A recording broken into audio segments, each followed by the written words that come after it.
Assalamualaikum warahmatullahi wabarakatuh.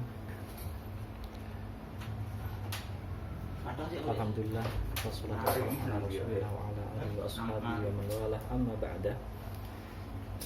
Alhamdulillah pada kesempatan kali ini kita masih diberi taufik sama Allah SWT untuk bisa belajar. Kesempatan kali ini kita akan pelajari bab sholatul khauf, sholat dalam keadaan takut. Sebelum mengartikan kitab,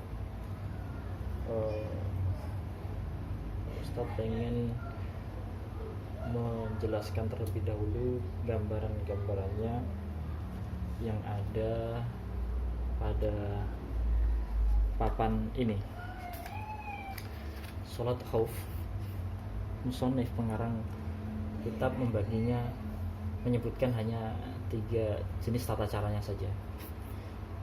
Cuma sebetulnya di kitab lain sampai disebutkan sampai 6 tata cara sholat khauf.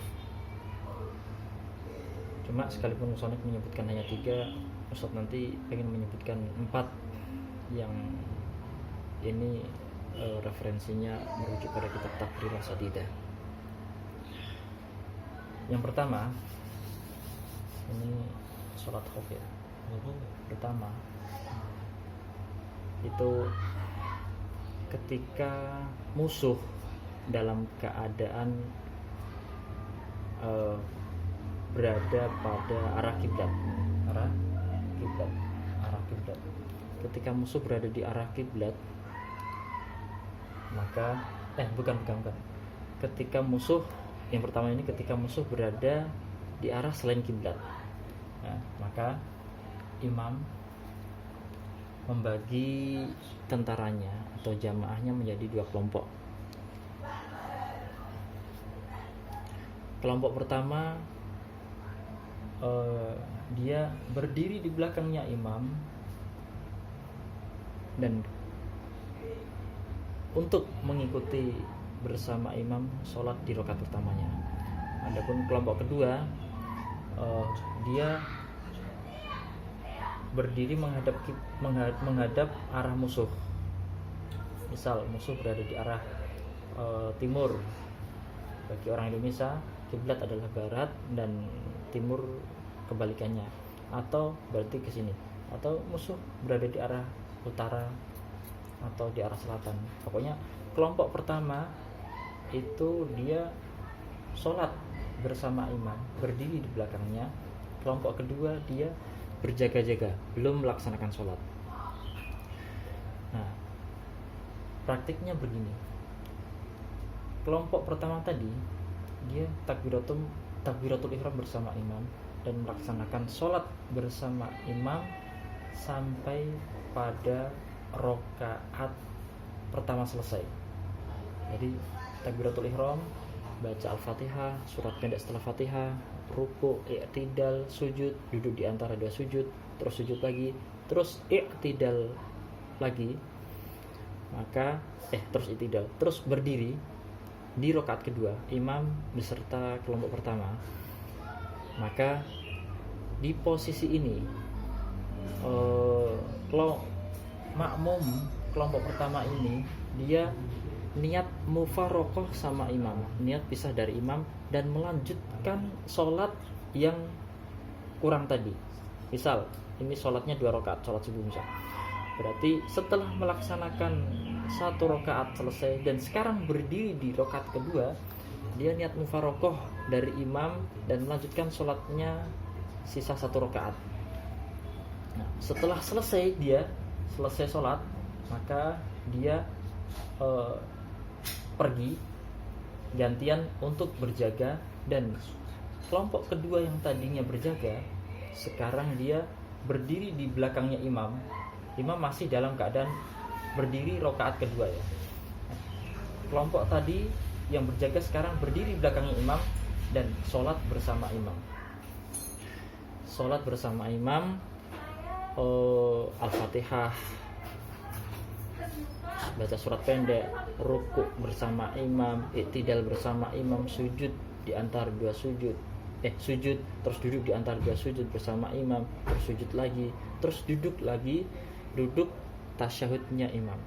Nah, ketika imam dalam keadaan tasyahud, makmum berdiri melanjutkan rokaatnya yang kurang, dan berdirinya makmum ini melanjutkan sholatnya ini tanpa harus niat mufarokoh dari imamnya.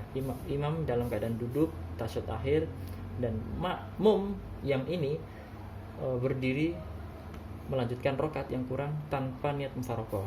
Terus begitu juga menyelesaikan rokaat ini sampai pada tasyahud. Nah, ketika dia bertasyahud bareng sama imam, menyelesaikan tasyahud dan salam bersama imam. Nah, selesai. Ini sholat tata cara yang pertama.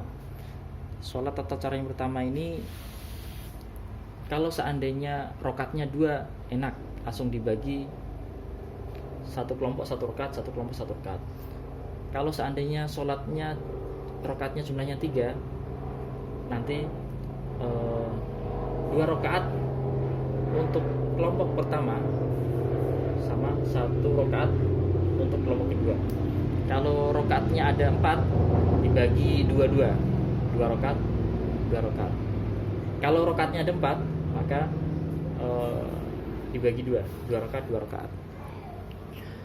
Nah, jenis tata cara ini disebut dengan sholat zatur ruko'. Nah, terus melanjutkan tata cara yang kedua. Apabila musuh berada di arah kiblat, maka imam sama membagi kelompoknya menjadi 2. Hanya saja pada tata cara kedua ini, kedua kelompok tersebut langsung sholat bersama imam, takbiratul ihram bareng, dan menyelesaikan bacaan al-fatihahnya, surat pendeknya, ruku juga bareng, terus iktidal juga bareng. Nah, ketika pada gerakan iktidal ini, maka salah satu, ini kan iktidal bareng tadi, imam shaf pertama, shaf kedua. Ketika pada gerakan iktidal ini, maka salah satu di antara kedua shaf, boleh yang depan ataupun yang belakang. Misal sekarang yang depan, salah satu dari kedua shaf, yang depan, salah satu di antara kedua shaf itu mengikuti imam, tetap mengikuti imam sholatnya. Dan salah satunya, yang satu lainnya, kelompok yang lainnya, dia tetap berdiri. Ketika kelompok yang satu tadi setelah iktidal kan gerakannya adalah sujud, imam sujud, kelompok ini ikut sujud bersama imam. Nah, kelompok yang lainnya ketika imam dan shaf pertama sujud, kelompok yang kedua ini tetap berdiri berjaga. Imam sujud bersama kelompok pertama, terus duduk di antara 2 sujud, terus sujud lagi, terus berdiri lagi. Nah, ketika berdirinya imam di rakaat kedua ini bersama kelompok pertama, maka ketika itu makmum kelompok kedua ini langsung nyusul dengan melaksanakan sujud, duduk di antara 2 sujud, sujud lagi, terus berdiri lagi. Nah, di sini imam disunahkan untuk memperpanjang bacaannya supaya si makmum dari kelompok kedua ini dia mengikutinya. Begitu juga ketika sudah menyelesaikan al-fatihah di rakaat kedua bersama-sama, baca surat pendek, ruku, iktidal, sama seperti itu juga. Nanti salah satu di antara kedua kelompok itu berjaga dan salah satunya mengikuti imam, sujud, duduk di antara 2 sujud, terus sujud lagi, terus duduk akhir tasyahud. Ketika udah tasyahud, maka kelompok yang kedua yang asalnya jaga, dia menyusul imam, dan di akhir mereka kelompok 1 dan kelompok 2 dia salam bersama-sama bersama imam. Sholat ini disebut sholat Dhatu Asafan. Dhatu Asafan. Yang tadi Dhatu Ruko. Sekarang tata cara yang ketiga. Tata cara yang ketiga ini adalah tata cara sholat syiddatul khauf. Sholat namanya adalah sholat syiddatul khauf.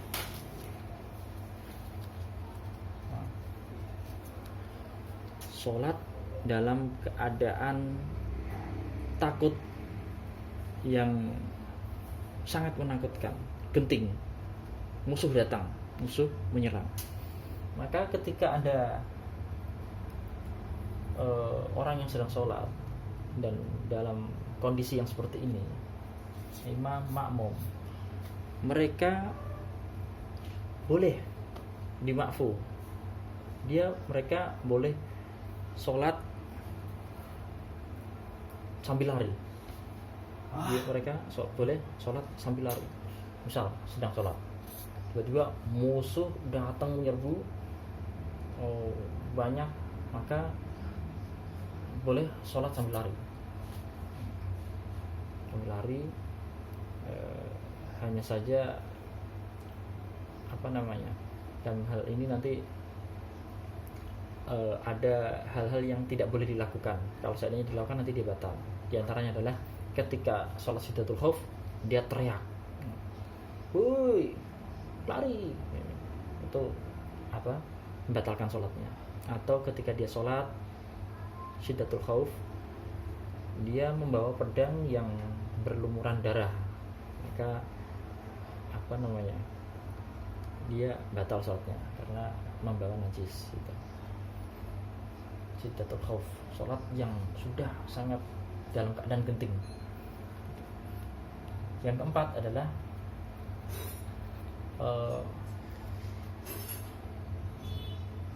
tata cara sholat khauf yang mana imam membagi dua kelompok. Cuma ini relatif lebih mudah. Jadi kelompok pertama sholat bersama imam sampai selesai. Terus udah selesai. Terus kelompok kedua sholat bersama kelompok kedua ini dia sholat bersama imam lagi sampai selesai. Jadi sholatnya imam itu 2 kali. Imam sholat bersama kelompok pertama sampai selesai. Udah setelah selesai imam sholat lagi bersama kelompok kedua yang tadi belum sholat sampai selesai. Nah, ini 4 jenis tata cara pembagian atau tata cara pelaksanaan sholat khauf. Wallahu a'lam bishawab. Melanjutkan dengan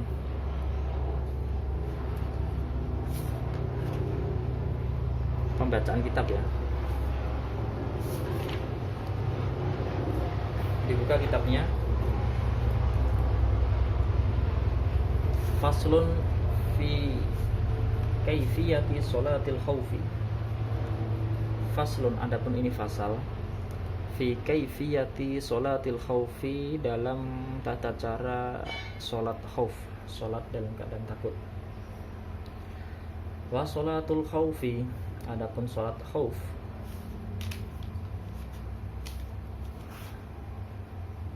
ala salasati adrubin, itu terbagi atas 3 bagian.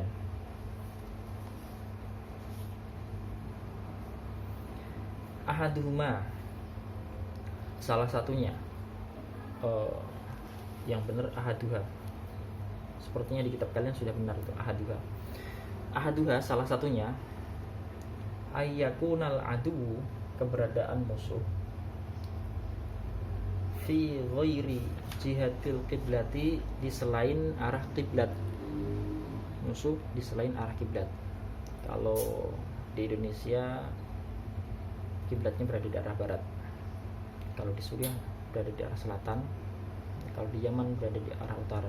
Nah, berarti misal kalau seandainya di Indonesia nih, sholat menghadap kiblat, musuh berada di selain arah kiblat, bisa di timur, di utara, atau di selatan. Fayufarriquhumul imamu, lalu imam membagi tentaranya. Firqota ini menjadi dua kelompok. Firqotan, yang satu kelompok, taqifu, berdiri, fi wajhil aduwi, menghadap arah kiblat. Berdiri menghadap arah kiblat. Tujuannya apa? Untuk menjaga teman-temannya yang sedang sholat, menjaga kan aja nanti ada musuh datang. Wa firqotan, dan yang satu kelompok, khalfahu, di belakang imam, di belakang imam, berdiri berbaris. Fayusolli, lalu imam sholat, bil firqatil lati khalfahu, dengan kelompok yang di belakangnya.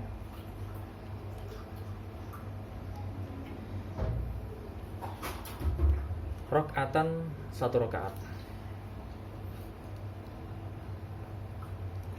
Summa tutimmu, lalu setelah imam tadi, seperti yang saya sebutkan tadi, setelah imam tadi sholat bersama kelompok pertama atau salah satu kelompok yang mengikutinya, satu rakaat selesai dan sekarang berada di rakaat kedua, berdiri.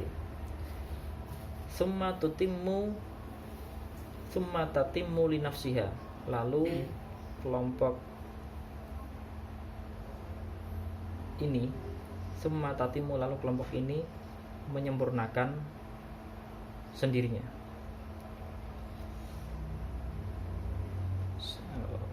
Ya. Summa tatimmu li nafsiha, lalu kelompok ini menyempurnakan sendirinya, menyempurnakan rakaat yang kurang. Watamdi, dan setelah dia menyempurnakan sampai selesai, watamdi, dan pergi, ila wajhil aduwi, ke arah musuh, gantian. Ketika dia sudah selesai, dia pergi ke arah musuh, menghadap arah musuh, berjaga. Wata'ti at-ta'ifatul ukhra, dan datang kelompok lainnya yang tadinya jaga itu. Wata'ti at-ta'ifatul ukhra, dan datang kelompok lainnya yang tadi jaga. Fayusolli, lalu sholat. Fayusolli, lalu imam sholat. Fayusolli, lalu imam sholat. Dia, dengan kelompok ini, rakaatan, satu rakaat. Jadi imam kan tadi udah sholat satu rakaat, dan sekarang berada di rakaat kedua, berdiri. Dia lalu mengimami kelompok kedua yang baru bergabung menjadi makmumnya.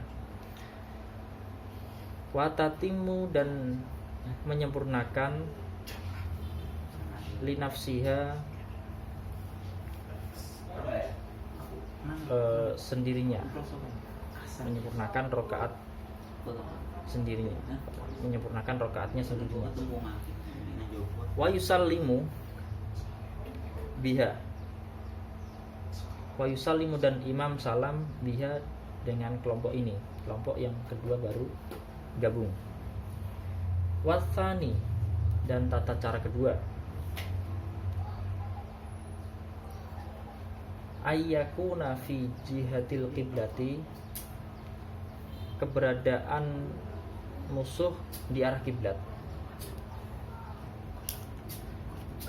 Fayasuffuhumul imamu, lalu imam membuat sof mereka. Sofa ini menjadi dua sof.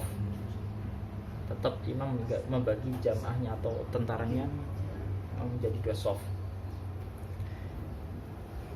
Wa yuhrimu, dan dia takbiratul ihram bihim, dengan mereka. Fa'idha sajada, apabila dia sujud,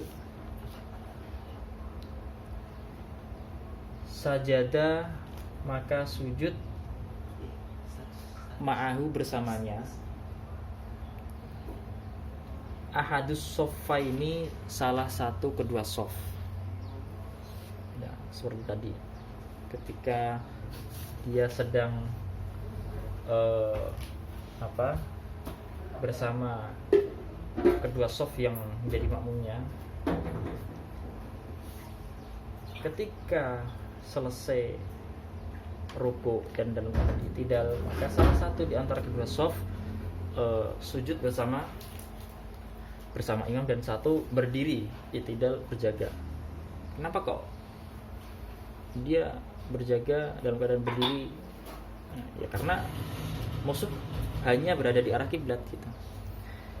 Fa waqafa shaful akharu, lalu shaf lainnya berdiri. Yahrusuhum, menjaga mereka yang sedang melanjutkan sholat. Fa iza rafa'a, apabila bangun.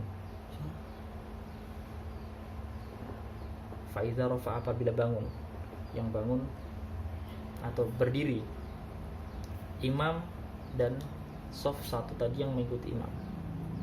Sajadu, maka kelompok yang jaga sujud. Sajadu, maka mereka sujud. Kelompok yang jaga tadi sujud.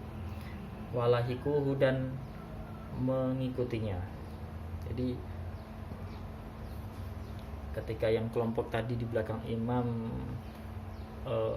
sudah selesai menyempurnakan rakaat pertamanya dan berdiri bersama imam, kelompok kedua yang tadi asalnya i'tidal, dia mengikuti imam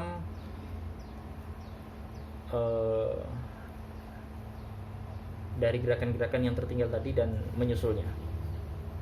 Begitu juga nanti di rakaat-rakaat setelahnya seperti itu. Jadi akhir tetap sama, salamnya imam barengan dengan shaf pertama dan shaf kedua, atau kelompok pertama dan kelompok kedua. Wasalisu, dan tata cara ketiga, ayyakuna fi syiddatil khauf, keberadaannya dalam kondisi sangat menakutkan. Keberadaannya dalam kondisi sangat menakutkan. Keberadaannya dalam sangat menakutkan. Waltihamil harbi, dan berkecamuknya perang. Yakni perang sudah benar-benar genting. Kalau kamu tetap melanjutkan sholat kamu sementara musuh-musuh sudah berdatangan dengan bala tentaranya yang kuat, yang banyak, ya kamu bakalan diinjak-injak dan bakalan udah bunuh, nggak hidup lagi. Kayak ketika tahu musuh dengan bala tentara yang banyak datang membawa senjata, udah kamu lari aja untuk menyelamatkan diri kamu. Fayusolli, lalu dia sholat. Kaifa amkanahu,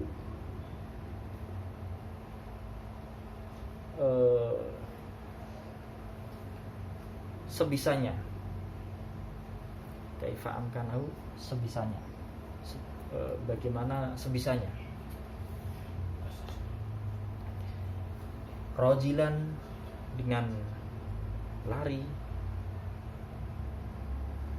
berjalan. Rojilan, dengan berjalan. Aurokiban, atau menaiki kuda. Mustaqbilan, dengan menghadap kiblat. Wa ghairu mustaqbilin laha, dan tidak menghadap kiblat. Enggak apa-apa itu, semuanya dimaafkan, semuanya dimaafkan dan tetap sah salatnya.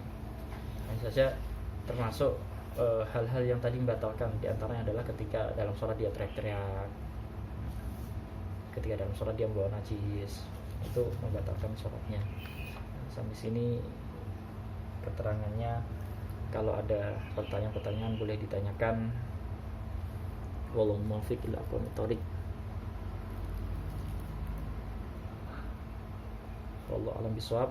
Walhamdulillahirabbil alamin wa sallallahu ala sayyidina Muhammadin wa ala alihi wa sahbihi wasallam. Assalamualaikum warahmatullahi wabarakatuh.